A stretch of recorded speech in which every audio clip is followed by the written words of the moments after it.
Aujourd'hui on se retrouve pour une nouvelle vidéo théorie. Alors celle de Dabi vous avez beaucoup plu, du coup j'ai décidé d'en faire une nouvelle, encore sur My Hero Academia, c'est la théorie du traître. Alors premièrement, niveau spoil, il n'y aura aucun spoil dans cette vidéo si vous êtes à jour au niveau de l'animé. C'est-à-dire que là je tourne aujourd'hui, nous sommes le 8 juin. Si vous êtes à jour au niveau de la sortie des épisodes jusqu'au 8 juin, normalement, il n'y a pas de souci, vous ne serez pas spoil. Du coup, je vais me baser surtout sur les chapitres, plus que sur les épisodes ici. Donc du coup, je vous donnerai les numéros des chapitres dont je parlerai. Du coup, qu'est-ce que c'est la théorie du traître? En fait, la théorie du traître, c'est lors du chapitre 83, Présidente Mick. Du coup, lors de la réunion, après la capture de Bakugo, lors de la réunion entre les professeurs, Présidente Nick dit « Il y a une taupe parmi nous ». Il est sûr et certain, et je pense qu'il y en a d'autres aussi parmi les professeurs qui savent qu'il y a une taupe parmi les élèves qui aide les vilains en fait. Du coup, cette théorie est on est à la recherche du traître, si je puis dire. On se demande qui c'est, on s'interroge. Et aujourd'hui, cette vidéo est faite pour vous donner mon ressenti vis-à-vis de cette théorie avec mes suppositions, enfin ma supposition plutôt, puisque je ne parlais qu'une personne aujourd'hui. Du coup, pour moi, le traître est forcément un élève. C'est obligé pour moi.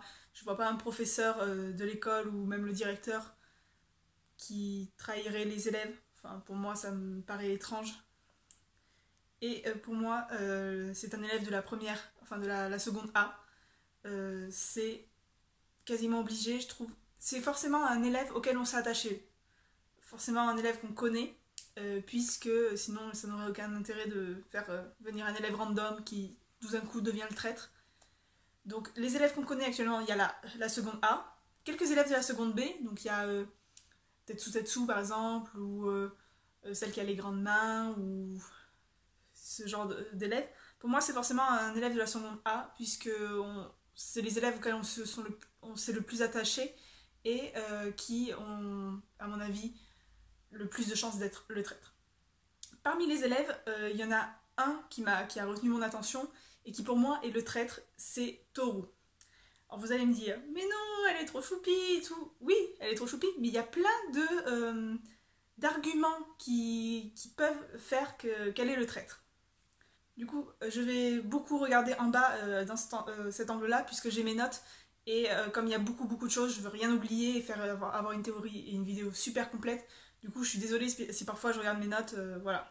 Du coup, le premier argument, c'est chapitre 12, le vote des délégués. Comme vous le savez, pour remettre dans le contexte, Aizawa leur demande d'élire le délégué, sauf que ils sont tous... ils se connaissent pas bien les uns les autres, du coup ils veulent tous voter pour eux. Ce qui fait que, si on regarde bien le tableau, à la fin des votes, nous avons 16 noms. 16 noms alors qu'ils sont 20. On a 16 noms avec un vote chacun, sauf pour Izuku qui en a 3 et Momo qui en a 2. Et si on accumule, du coup, une vote en supplémentaire pour Momo et deux votes supplémentaires pour Izuku, nous arrivons à un total de 19 votes. Sauf qu'ils sont 20 élèves. Du coup, il y a forcément une personne qui n'a pas voté. Déjà, il y a quelque chose d'étrange, vous allez me dire. Il y a un élève qui est absent aujourd'hui. Voilà. Ou alors il a tout simplement pas voté, mais ça serait étrange. Si on comptabilise tous les noms qu'il y a au tableau, il manque 4 personnes. Ida, Ochako, Todoroki et Toru. On apprend un peu plus tard, lors du déjeuner, que Ida et Ochako ont voté pour Izuku. Déjà, on les exclut. On sait que ce ne sont pas eux qui n'ont pas voté. Ensuite, on apprend lors de l'examen, la pratique de l'examen, chapitre 63, que Todoroki a voté pour Momo. Il lui dit lui-même de vive voix. Du coup, il reste que Toru. Toru qui n'a pas voté, et Toru qui n'était même pas présente dans le chapitre. Pas du tout. Elle n'y est pas. Du coup, on peut se dire oui, elle était peut-être malade ou autre, mais déjà, le fait qu'elle n'ait pas voté, qu'elle ne soit pas présente, ça amène à quelque chose d'un peu bizarre. Ce qui va concrétiser cette théorie, c'est quelques pages après, toujours chapitre 12, dans l'état d'alerte. En effet, ils partent manger, etc. Et les journalistes investissent l'école avec Tomura, Shigaraki, pour qu'il puisse voler l'emploi du temps des secondes A. C'est dit dans le chapitre suivant, donc le chapitre 13, lors de l'attaque. Si Toru n'était pas en classe aujourd'hui, c'est peut-être parce qu'elle devait aller remettre l'emploi du temps à Shigaraki, puisque même pas une heure après, il y a cette attaque. C'est que c'était quand même prémédité que Shigaraki entre dans l'école. À mon avis, c'était elle qui devait aller remettre l'emploi du temps à Shigaraki lorsqu'il a pénétré l'école avec les journalistes pour créer une diversion, pour lui permettre d'aller lui remettre l'emploi du temps. Surtout qu'avec son alter d'invisibilité, c'est très très facile. Le deuxième argument, c'est dans le chapitre 21, juste après l'attaque du SCA. En regardant tous les chapitres, on se rend compte qu'on ne voit qu'il n'y a que 2 personnages qui ne sont pas présentés et qui ne se battent pas. Ils sont aussi indiqués à un moment sur une page, il y a une carte avec l'emplacement des élèves, et il y a 2 élèves dont on ne sait pas où ils sont. C'est Aoyama et Toru. Pour Aoyama, à la fin de l'attaque, il dit oui, devinez où je suis, ou demandez-moi où je suis. Et quand on lui demande, il dit c'est un secret. Donc c'est un peu suspect, mais finalement, dans le chapitre 81, pendant l'attaque au camp d'entraînement, on voit qu'il est très très peureux et on peut supposer qu'il s'est simplement caché pour éviter les vilains parce qu'il avait vraiment peur. Et la deuxième personne, c'est Toru. Toru qui dit elle-même qu'elle était dans la zone des glissements de terrain avec Todoroki. Elle le dit à Mashirao. Et du coup, Todoroki à ce moment-là entend et dit la vache, heureusement que je ne l'ai pas gelé. Donc ça fait que s'il a cette pensée, ça veut dire qu'il ne l'a pas vue. Donc il pensait être seul. Sauf que Todoroki est quand même un garçon intelligent et observateur, parce que je rappelle qu'il a été admis sur recommandation à UA, et qu'il est 5e sur 20 au classement avant l'examen de fin de trimestre. Donc ça fait que s'il avait eu Toru, il aurait quand même remarqué. Ça se remarque une paire de gants et des chaussures qui volent. Enfin, voilà quoi. Surtout pour un garçon comme lui, il l'aurait remarqué. Il était entouré de vilains, il aurait vu quelque chose comme ça. Sauf qu'il ne l'a pas vu. Donc s'il ne l'a pas vu, c'est simplement parce qu'il ne pouvait pas la voir. S'il ne pouvait pas la voir, c'est qu'elle avait enlevé ses éléments, donc ses gants et ses chaussures, pour se rendre complètement invisible. Et pourquoi elle l'aurait fait? C'est ça la question. C'est pourquoi elle se serait rendue complètement invisible. Shigaraki a recruté des vilains random. Des vilains qu'il ne connaît pas, ils étaient juste là pour se battre. Du coup, les vilains n'étaient pas censés savoir qu'il y avait une taupe parmi les élèves.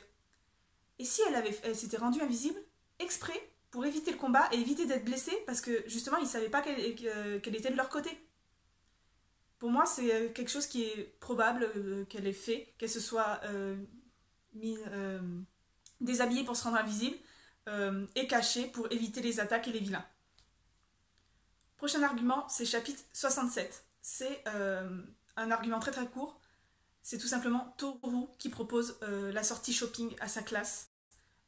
Sortie shopping où Izuku va rencontrer Shigaraki dans le centre commercial. Du coup, vous allez me dire, oui, ça peut être une coïncidence. Tout à fait, ça peut être une coïncidence. Mais dites-vous que peut-être c'était prémédité. Et si Shigaraki avait dit, oui, propose cette sortie, Izuku, c'est quand même un garçon vif, qui aime faire des sorties avec ses amis, surtout que depuis récemment, il a des amis, donc du coup, il entretient cette amitié et cette relation avec sa classe. Pourquoi il refuserait? C'est ça. Je suis sûre que si ça s'est passé comme ça, Shigaraki s'est forcément dit que Izuku allait dire oui. Et il a demandé à Toru exprès de proposer cette sortie pour rencontrer Izuku en personne. L'argument suivant, c'est le chapitre 73. C'est au début du camp d'entraînement d'été.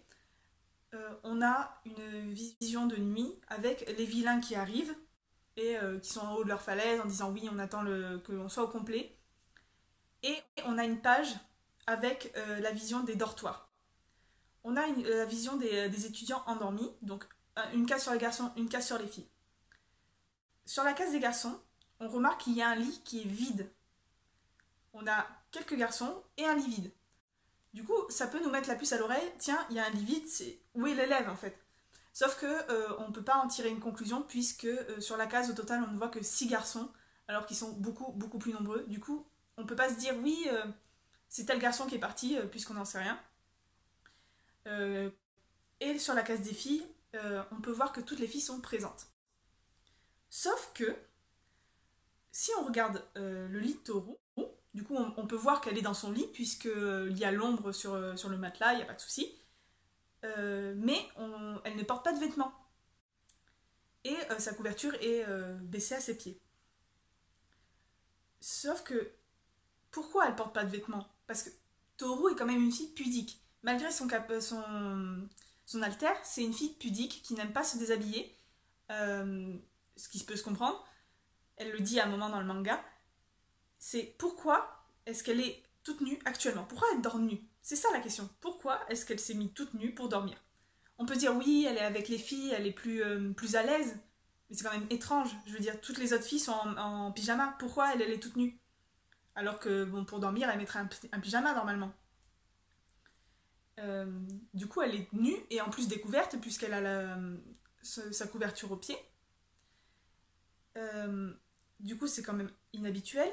Et moi, j'ai une théorie sur cet argument, c'est qu'elle soit tout simplement sortie pendant la nuit, du coup, toute dévêtue pour être complètement invisible, pour rejoindre les vilains, pour aller communiquer avec les vilains sur tout et n'importe quoi, sur quand faire l'attaque ou autre chose.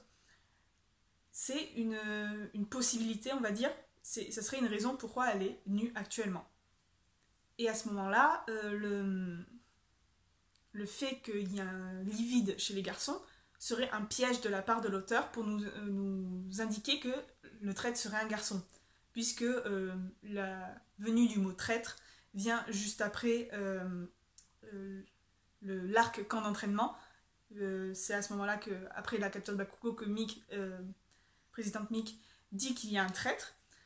C'est à ce moment-là, on a tendance à revenir sur les pages, sur l'arc entier pour voir, enfin moi c'est ce qui m'est arrivé, pour voir où est-ce que le traître pourrait être. Et cette case peut nous frapper en nous disant tiens, le lit est vide, c'est forcément un garçon qui est le traître. Sauf que moi personnellement je pense que c'est un piège de la part de l'auteur pour nous induire en erreur pour qu'on soupçonne moins Toru. Enfin, dernier argument, c'est le chapitre 81 où on voit, après la capture de Bakugo, Dabi et le mec étrange dont je ne me souviens plus le nom, passer dans la forêt avec Aoyama qui se cache dans les buissons. Donc ça fait rapport à tout à l'heure avec l'attaque de SCA. Il se cache parce qu'il a peur.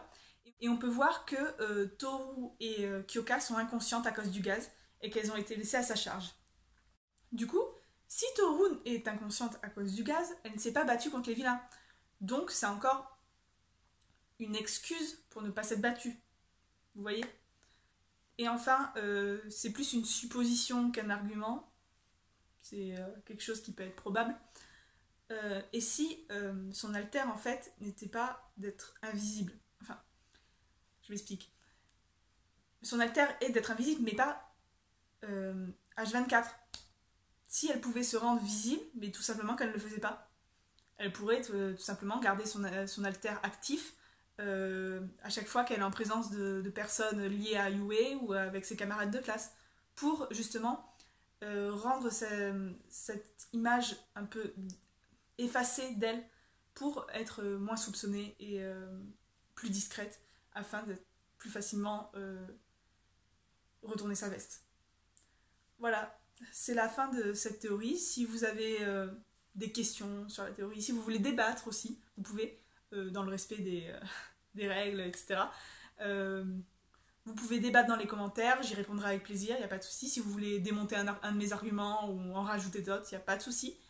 Je vous demande juste d'être poli. Et du coup, je vous dis à la prochaine pour une autre vidéo ou une autre théorie.